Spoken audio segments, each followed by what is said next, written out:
Hey guys, welcome to True Crimes and Weird Times. I'm Kim, And I'm Ashley.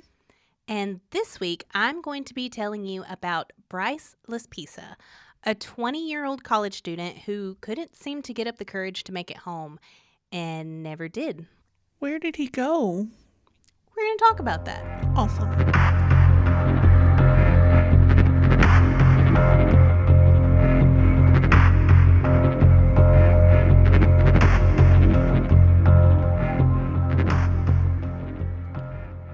So before I start the story, I know that this is a big case, and so many people have done this case. So many people have heard this case. But this is that case for me. This is that case that I can't let go of, that I can't drop because it just stuck with me for some reason. And it has that, there's no answer. I'm sorry, spoiler alert. There's no answer. Yeah. But So- I don't know, there's so many questions. Yeah. And there's so many factors that I don't understand that I want to understand. Yeah. And it's just always stuck with me as that one case that I couldn't shake. So I always said, I'm not going to do it on the podcast because it's been done so many times. But finally, I was just like, you know what? I'm going to do it anyway. Yeah. It's a good one. It's a really good one. So on to the story. Bryce Laspisa was born April 30th, 1994 to Karen and Michael Laspisa in Illinois. He was an only child, and he graduated from Naperville High in 2012. After graduation, Bryce and his parents moved to California. His parents settled down in Laguna Niguel, California, while Bryce moved to Rocklin, California, about 450 miles away, to attend Sierra College, where he was studying graphic and industrial design. And you can actually find some of his artwork in the Disappeared episode, at least. I'm sure there's some online too. Okay, But yeah. he was so good. He was an amazing artist. Wow. If I can find it online, I'll post it on our social media. Yeah, that'd be cool. So in August of 2013, Bryce was getting ready to start his sophomore year of college. And things seemed to be going pretty well. He had made good grades his freshman year. He'd had a really good summer break. He was ready to go back to school. He had started dating a girl. I mean, everything seemed to be going really well for just Bryce. a regular college experience. And Bryce had a roommate. His name was Sean Dixon. And he had, like I said, a girlfriend. Her name was Kim Sly. On Monday, August 26th of 2013, Bryce attends his first day of classes for the school year. And everything goes pretty well. He calls his mom that afternoon, tells her about classes. His mom, Karen, said he sounded normal, happy. Everything seemed like it was going good. Mm-hmm. The next day, though, his girlfriend, Kim, said that he started acting kind of strange. And he eventually that night texted her that she would just be better off without him. And, Kim takes that as, he's breaking up with me. Oh, wow. And his roommate, Sean, reports, and Kim does report this later, but not immediately, that Bryce had been drinking hard liquor and he had been taking the drug Vyvanse, which is an ADHD medication, which was not his prescription. He didn't have ADHD at all, did he? He did not. Okay.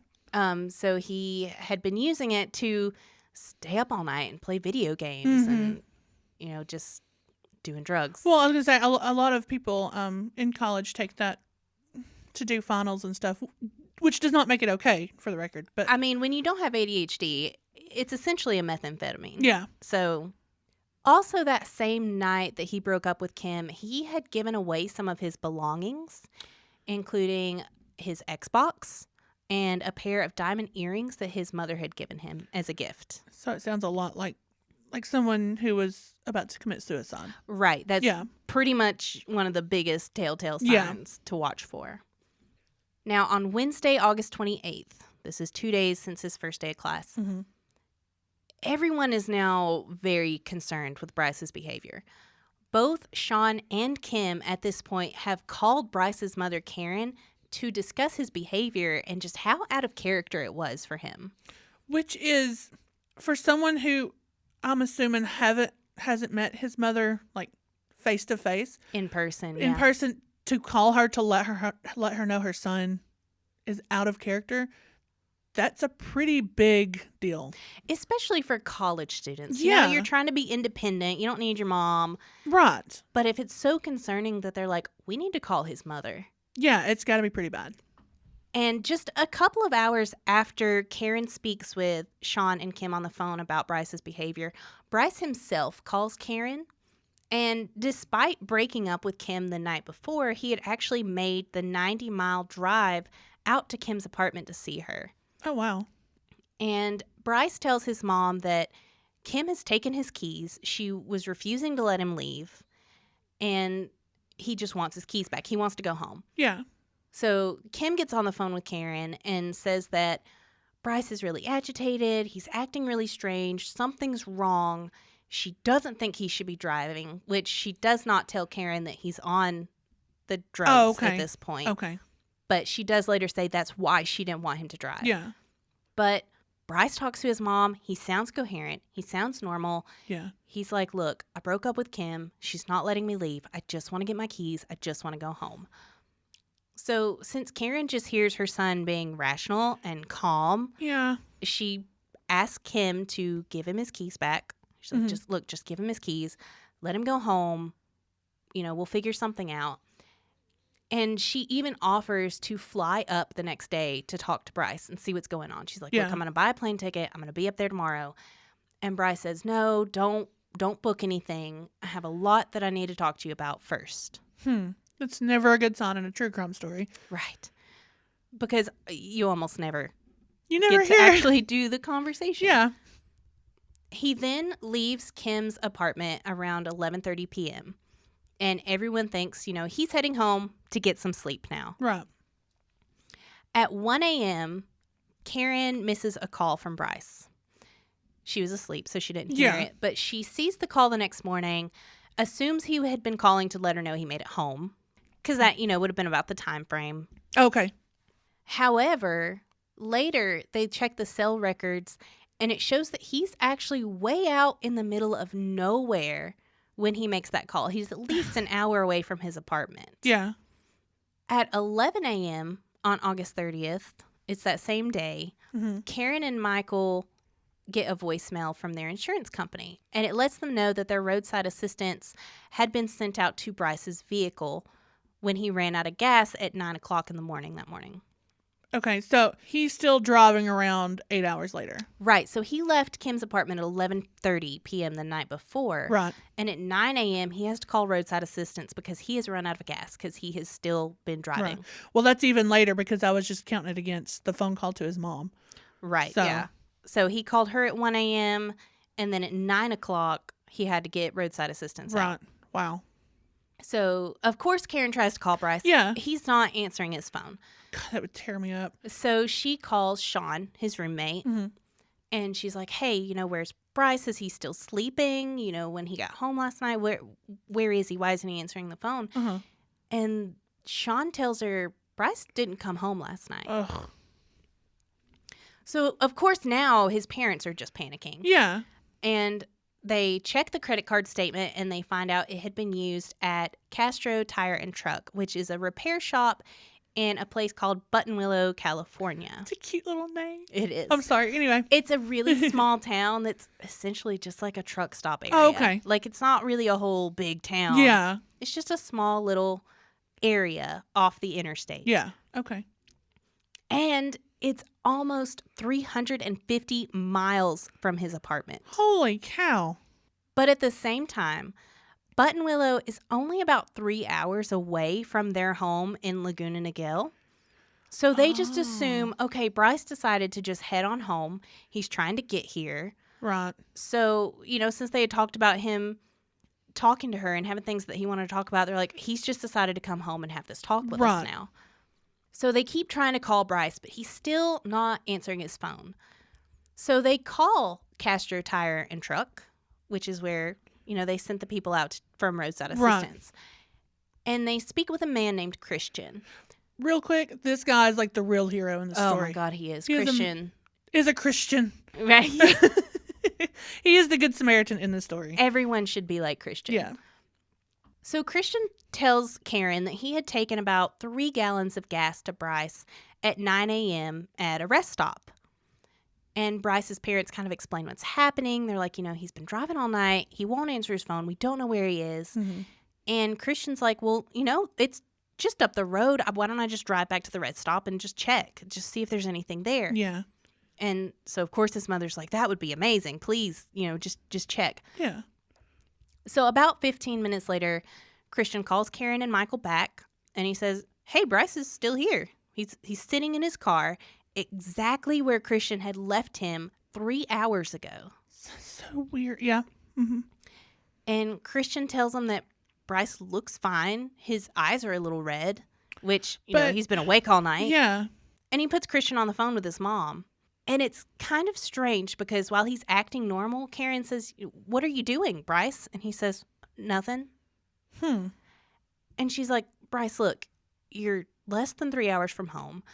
Go get some gas and come home. And he tells her, okay. And he hangs up. So Bryce does what she tells him. He goes to a gas station. He fills up the car. And it's about 12:30 p.m. at this point. So his parents are expecting him to be home around 3 p.m. Okay. But they do see that he goes and fills up the car. They check the statements and stuff. But 3 o'clock comes, and then 3 o'clock goes, and no Bryce. So about 3:30, Karen again starts calling Bryce. No answer. Oh, it's so frustrating.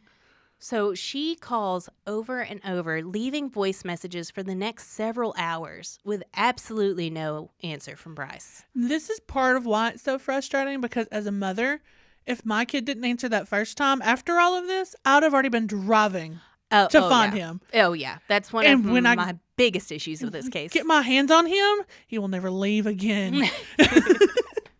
Oh, and it just gets worse. Yeah. So by 6 p.m., 3 hours after Bryce was supposed to be home, no one's heard from him in 6 hours. So that's when Karen and Michael call the police and they file a missing persons report. Right.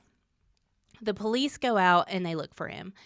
And the first thing they do is contact AT&T and have them ping Bryce's cell phone signal. And they're like, we're going to find out where he is. We can go hunt him down. Maybe he's had a wreck. We can't find him. So by 9 p.m., they have a location.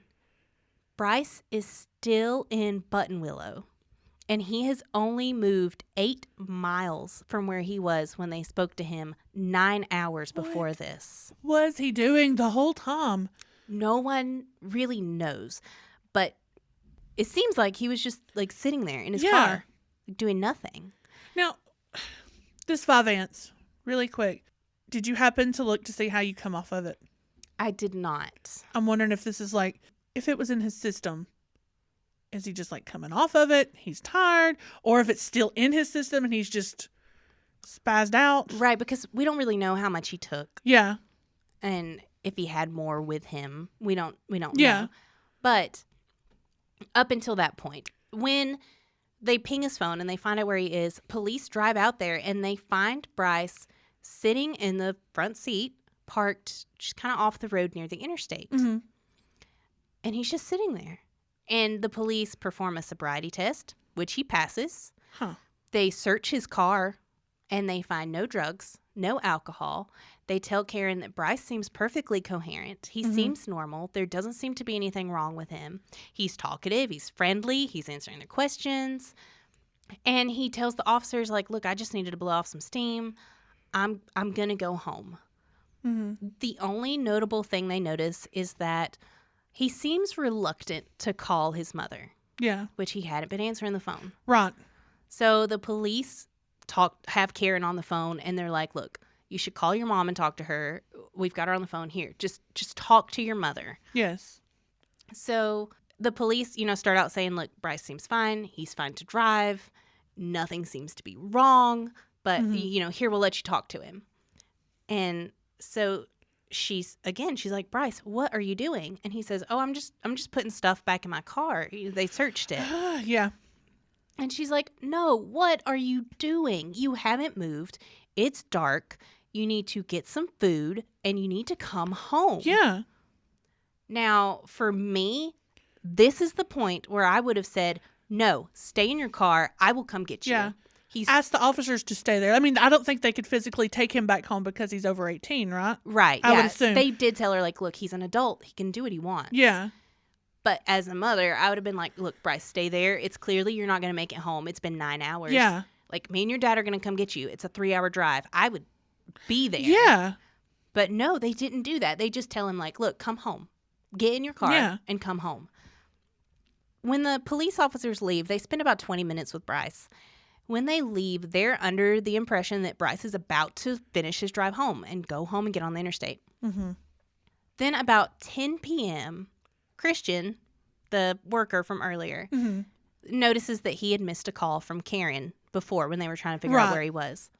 So he returns her call, and she catches him up and just kind of lets him know, like, look, he sat there for 9 hours. He's on his way home now. And Christian's like, well, let me go check on him again. She's like, no, it's been an hour since he left. He's not going to be there anymore. He's on his way home. Yeah. But Christian's like, it's fine. I'm just going to go look. Well, within 15 minutes, Christian calls Karen back and says, hey, Bryce is right here. Ah! And he has not moved. It's been a full another hour. Yeah. Again, Christian gives him the phone. Bryce, again, is told by Karen, look, come home. Get on the interstate. Come home. Yeah. And again, why they didn't just go get him at this point. Yeah. I will never understand. I understand the cops, but this Christian guy, he's obviously being able to talk to Bryce. Why don't you just say, hey, well, it's not Christian's responsibility, but I'd have been like, just get in the car. Let's go. Well, he actually does. So, again, they tell Bryce to go home. And at this point, Bryce has been in Buttonwillow for over 13 hours. What? Not going to get food. Right. Not going out anywhere. Just sitting in his car. So Christian's like, look, why don't I follow Bryce onto the interstate? I'll make sure he leaves. I'll make sure he's heading home. And Karen's like, yeah, that'd be great. So he does. He follows him onto the interstate.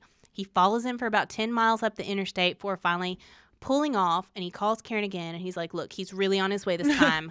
I followed him onto the interstate. He was really going. Yeah. So he should be home soon. Finally, at this point, Bryce does start answering his phone again. So every so often, Karen or Michael would call to check in on Bryce. Mm-hmm. And when they would call him, they'd say, where are you? Oh, I don't know. I'm on the road.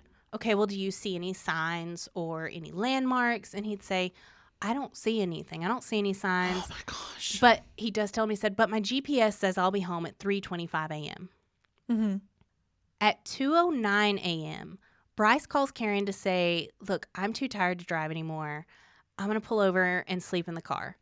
Okay, good. I'm coming to meet you. Right. Oh my God. Yes, please go get your son. And at 2:09, he says he'll be home at 3:25. Right. That puts him about an hour away from home. Yeah. It's not that far to drive. Just go. Just go. But they're like, that's probably a good idea. He's been driving for over 24 hours at this point with no sleep. Yeah. And they're like, yeah, that's fine. Go to sleep in your car, finish the drive in the morning. Early the next morning, they wake up. Their doorbell is ringing. Mm-hmm. They are like, okay, Bryce made it home. He's home finally. Let's go find out what's going on. So they go and open the door, and instead of Bryce, they find a police officer. Ugh. And he's asking if they owned a 2003 Toyota Highlander. This was Bryce's car. Yeah.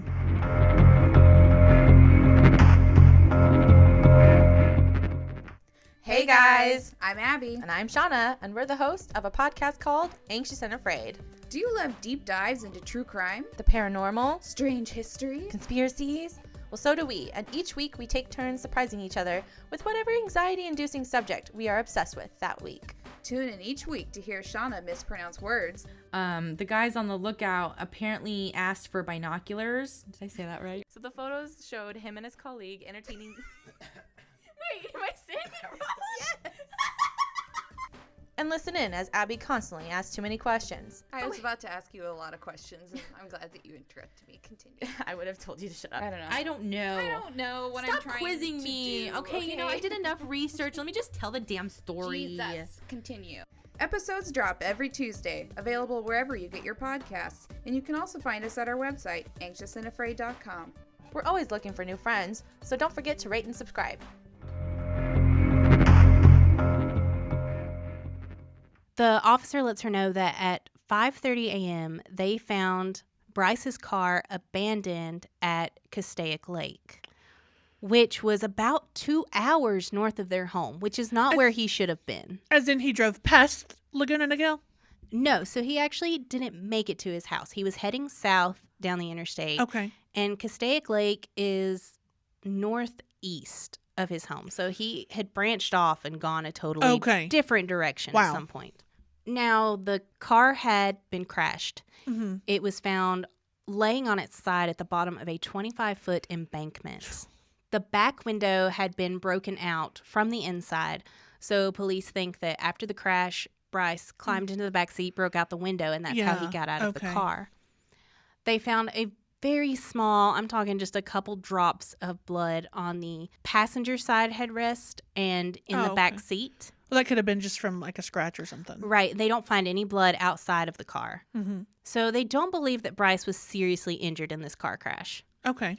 Also inside the car, they find Bryce's laptop, his cell phone, and then right outside the car on the ground, they find his wallet and his duffel bag. Huh. So it's like he pulled him out of the car with him and then just left him there. And just walked away from it, yeah. But they don't find any other signs of Bryce anywhere. Now, this is where it gets a little weirder, too. Officers say that he drove off the road and up an embankment towards a cell phone tower. Uh-huh. So he drives past this tower down towards the lake because, you know, he's right there at the lake. Right. From the top of this hill where this cell phone tower is, it looks like if you go down this embankment, you're going to drive right into the water. Ooh. So Okay. it shows, like, they look at the tire tracks and stuff, and it shows that once he drives past the tower, not only was he not slowing down, he was accelerating. So he was trying. He was trying to drive into the lake. Mm-hmm. But that's not even, you know, the weirdest part. But like I said, from his point of view up here, it looks like he's going to drive right into the lake. But in reality, there's brush and grass and stuff that hid the fact that there was that 25-foot drop before you get to the water. So instead of driving into the lake, he instead rolls his car down this embankment. Oh. So obviously police are like, you know, he was trying to commit suicide by driving into the lake. It seems pretty clear and apparent that's what he was doing. But the weirder thing is Bryce called his mom at 2:09 a.m. And that's when he said, hey, I'm really tired. I'm going to pull over and go to sleep. I'll finish the drive in the morning. But at 2:15 a.m., a security camera catches Bryce's car driving up that little side road towards the cell phone tower. Uh-huh. And like I said, now this is nowhere near his house. Like, he shouldn't be out here anyway. So the fact that when he called his mom at 2:09, he knew he wasn't almost home. Exactly. I wonder if that was the plan all along. It could have been. Like maybe just make her stop worrying, let her go to sleep, and then I'll do what I need to do. Well, you know, it shows the car driving up at 2:15, and then it never shows the car come back down. But then again, at 4:29 a.m., it catches Bryce's car again going back up the hill in the same direction. Huh. So whatever he did the first time he went up there, he had to have circled back around somehow. Somewhere, yeah. But this road kind of dead ends up there. So it's not really clear where he went. I mean, from the maps I looked at, it looks like a dead end. Maybe it doesn't. Maybe it's more like a trail, like a dirt road almost coming back around. But not only that, I mean, that's 2 hours. Where was he for 2 hours? Yeah, what was he doing for 2 hours? Did he go up there and park? But then when did he circle back around? Did he just drive around the whole time? That's 2 more hours that are just totally unexplained on what he was doing and where he was. Well, now, if we're looking at suicide, maybe that's just him building up the courage to do it. Yeah. So, you know, he goes down the embankment. He crashes the car. Officers find it at 5:30 in the morning. Bryce is already gone. It obviously crashed sometime between 4:30 and 5:30 a.m. I mean, obviously they send out search parties, like first thing immediately. They have aerial searches. They have hikers. They have cadaver dogs. They have horseback riders.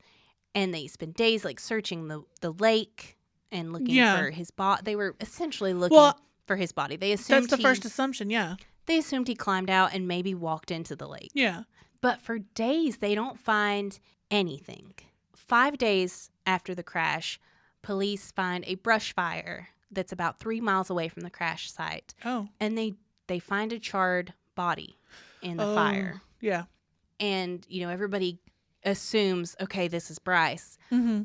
But when they're finally able to do testing on it, it turns out it wasn't Bryce at all. Right. It was another guy from Los Angeles. That's awful either way. Ugh. Right.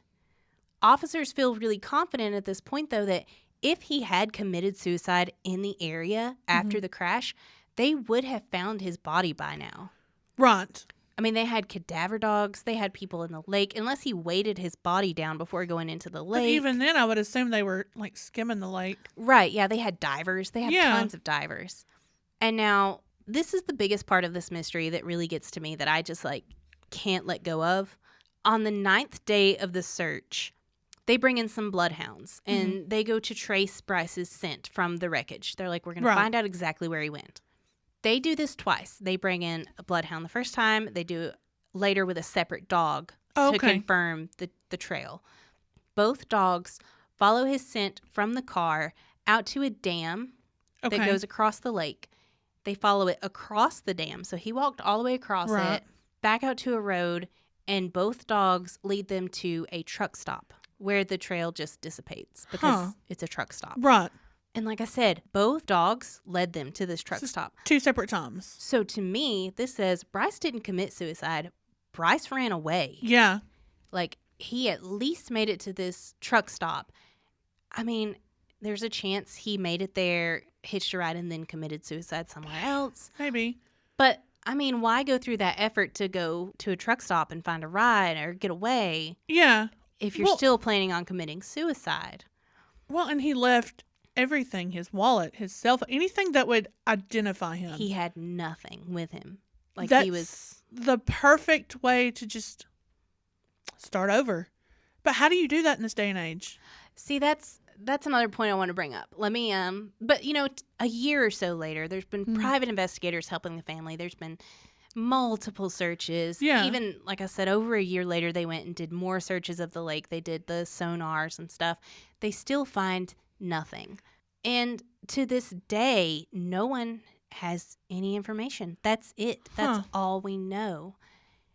And so some of my biggest questions about this case is, first and foremost, why did his parents not just go pick him up? Oh my God, I know. That's my biggest one. Oh my God.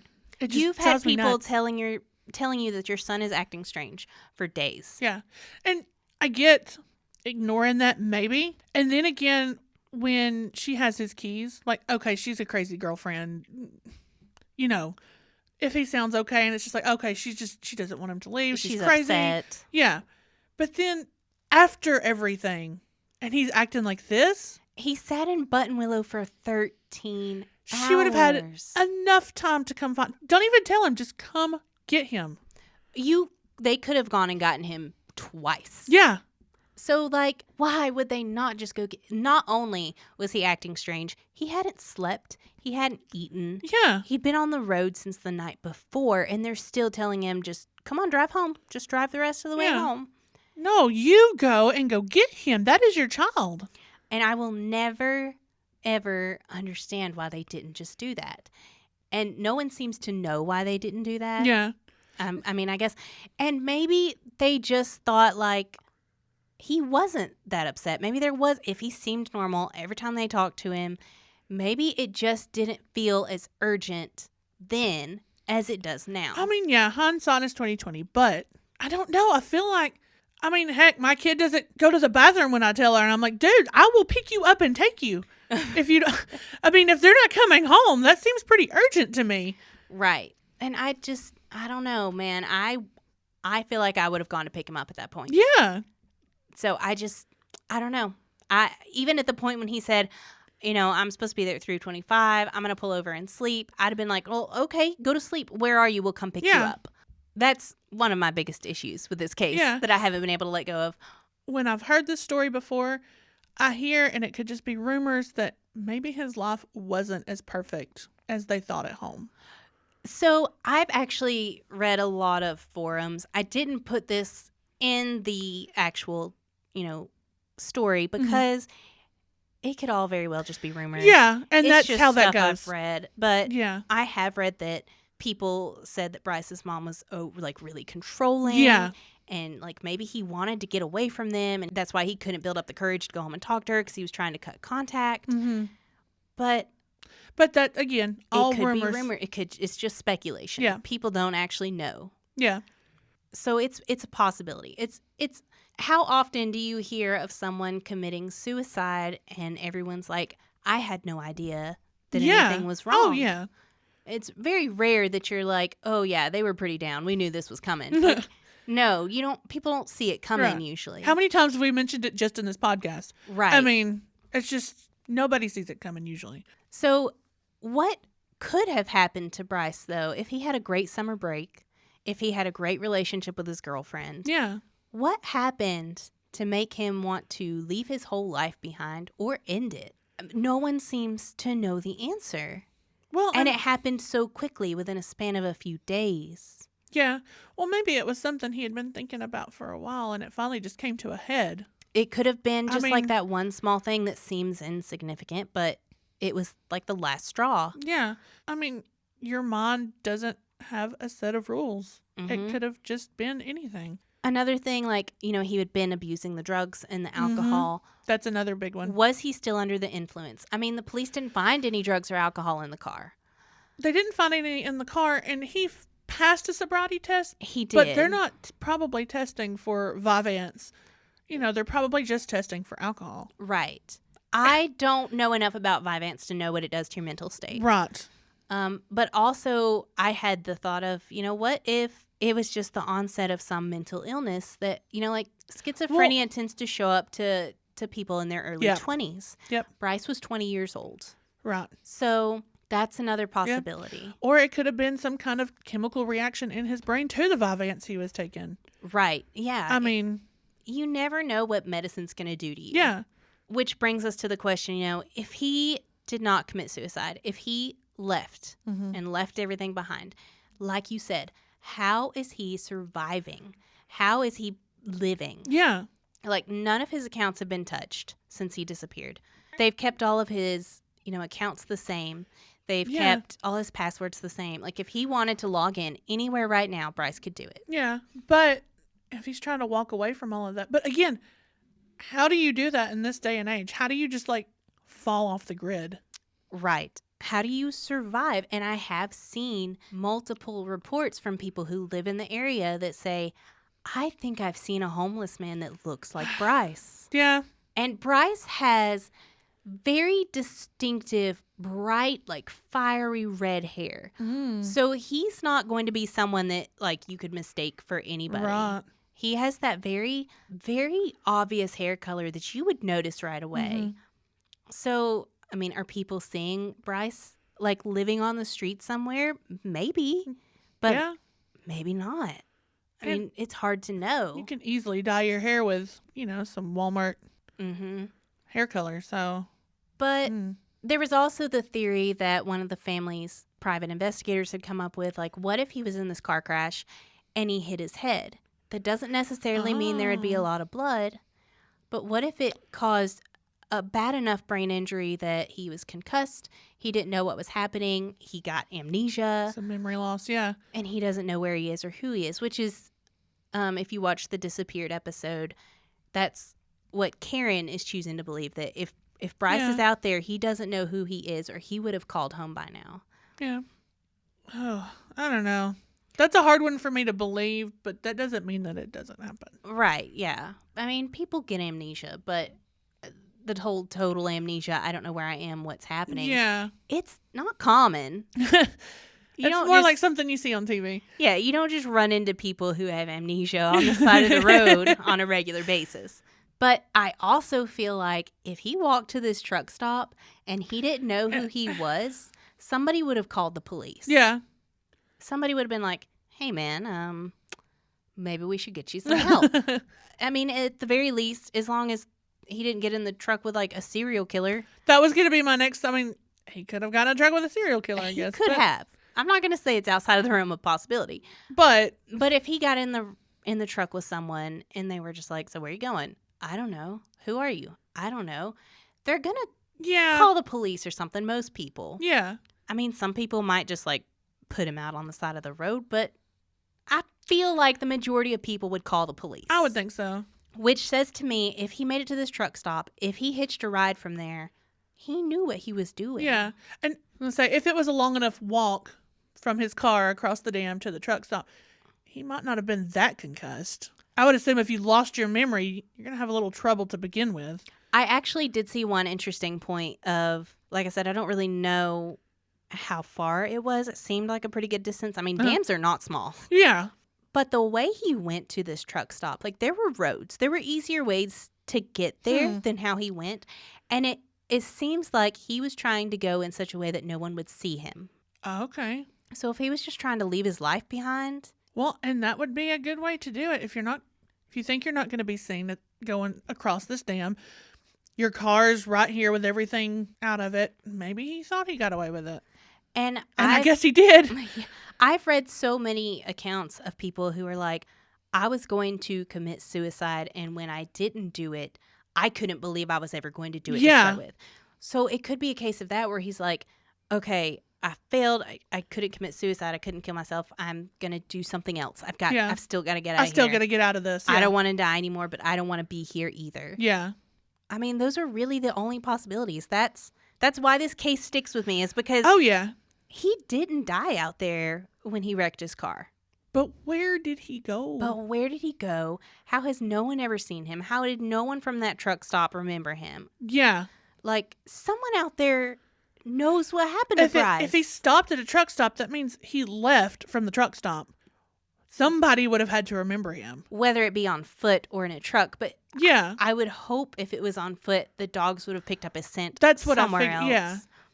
Maybe not. It depends on how like convoluted the smells were there. I was gonna say it's a lot of foot and I guess car traffic, but I mean, he walked away from that crash, and to this day, 7 years later, no one has seen or heard from Bryce Laspisa. That is so wild.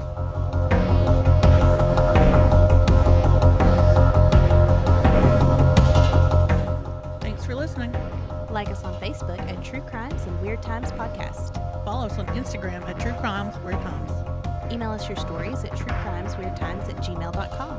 And if you enjoyed the show, make sure to subscribe and leave a review. Bye.